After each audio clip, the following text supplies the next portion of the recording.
जय गुरुदेव। 14वां ब्राह्मण प्राण में गायत्री की भावना। चतुष्पदा गायत्री मंत्र। तत्सवितुर्वरेण्यं भर्गो देवस्य धीमहि धियो यो नः प्रचोदयात्। परो रजसे असावदोम। भूमि अंतरिक्ष द्यौ में गायत्री का प्रथम पाद है। दोनों में 8-8 अक्षर हैं। ऐसा जानने से तीनों लोक जीते जाते हैं। ऋचौ, यजुषी, सामानी गायत्री का दूसरा पाद है। दोनों में 8-8 अक्षर हैं। ऐसा जानने से विद्यात्रयी जीती जाती है।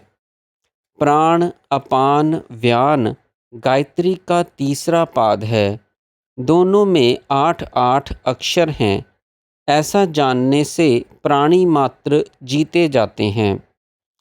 इतना ही इसका तुरीय दशत पद है, जो परोरजा है, जो तपता है, जिसके तेज से यह सूर्य मंडल तपता है और परोरजा अर्थात प्रकाश से अतीत है। वह दर्शत पद यो आदित्य मंडले दृश्यते अर्थात प्रकाश से परे दिखता सा है, वह चौथा पद है। वह सब कुछ रज है। वह तीनों लोकों के ऊपर ही तपता है। ऐसा जो जानता है, इस पद को जो जानता है, वह श्री एवं यश से तपने लगता है। यह गायत्री इस तुरीय दर्शत पद परोरजा में प्रतिष्ठित है। वह सत्य में प्रतिष्ठित है और चक्षु सत्य है। जब दो जनों में विवाद होता है तो एक कहता है मैंने देखा है, दूसरा कहता है मैंने सुना है। देखने वाले की बात पर लोग श्रद्धा करते हैं। वह सत्य बल पर प्रतिष्ठित है और प्राण ही बल है, क्योंकि वह प्राण में प्रतिष्ठित है। इसलिए कहा जाता है कि बल सत्य के कारण ओजस्वी होता है। यह गायत्री की अध्यात्म प्रतिष्ठा कही गई है। इस गायत्री ने गयों का त्राण किया।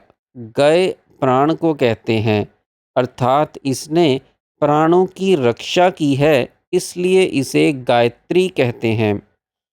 आचार्य उपनयन करके जिस सावित्री मंत्र का उपदेश करता है, वह सावित्री यही गायत्री है। यह उस उपनीत के प्राणों की रक्षा करती है।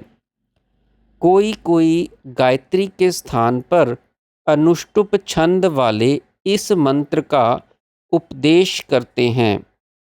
तत्सवितुर्वरेण्यमहे वयम देवस्य भोजनम श्रेष्ठम सर्वधतम तुरम भगस्य धीमहि। उनकी यहाँ निंदा की गई है, क्योंकि वह मंत्र गायत्री के एक पाद की भी बराबरी नहीं करता। तीनों लोकों की दक्षिणा के तुल्य गायत्री का प्रथम पाद त्रयी विद्या अर्थात तीनों वेदों के बराबर दूसरा पाद, समस्त प्राणी मात्र के बराबर तीसरा पाद है और चौथे दर्शत पद परोरजा का उपदेश करने वाले का बदला तो कोई कहाँ से ले सकेगा।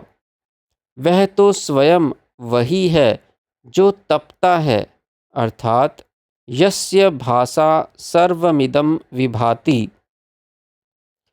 गायत्री का उपस्थान मंत्र। गायत्रस्य एकपदी द्विपदी त्रिपदी चतुष्पद्य पदसी नहीं पद्यसे। नमस्ते तुरीयाय दर्शताय पदाय परो रजस असावदोमा प्रापत।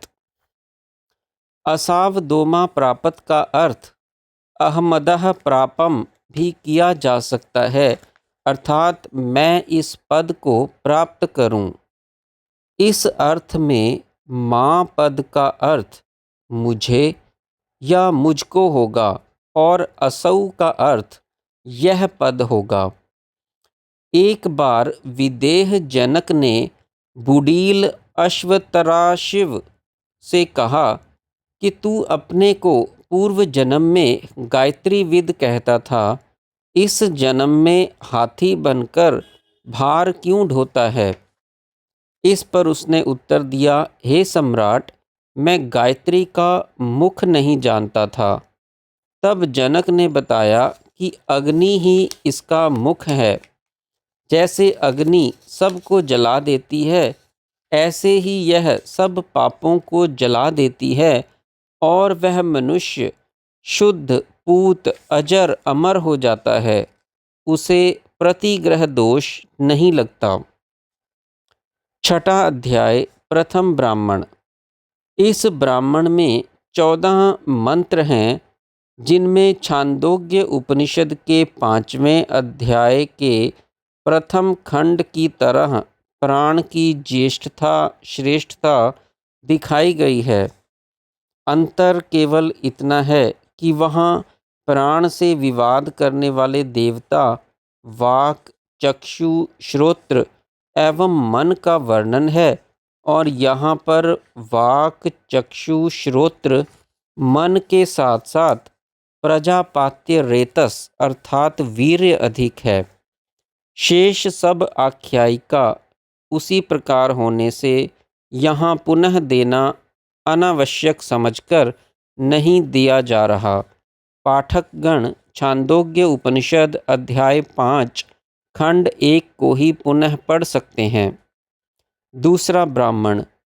इस ब्राह्मण में श्वेत केतु, आरुणेय और जैबली प्रवाहन राजा का संवाद है, जिसका सविस्तार वर्णन छांदोग्य उपनिषद अध्याय 5 के 3 से 10वें खंड में है एवं पंचाग्नि विद्या के नाम से विख्यात है। छांदोग्योपनिषद में ही इसे पुनः पढ़ा जा सकता है। जय गुरुदेव।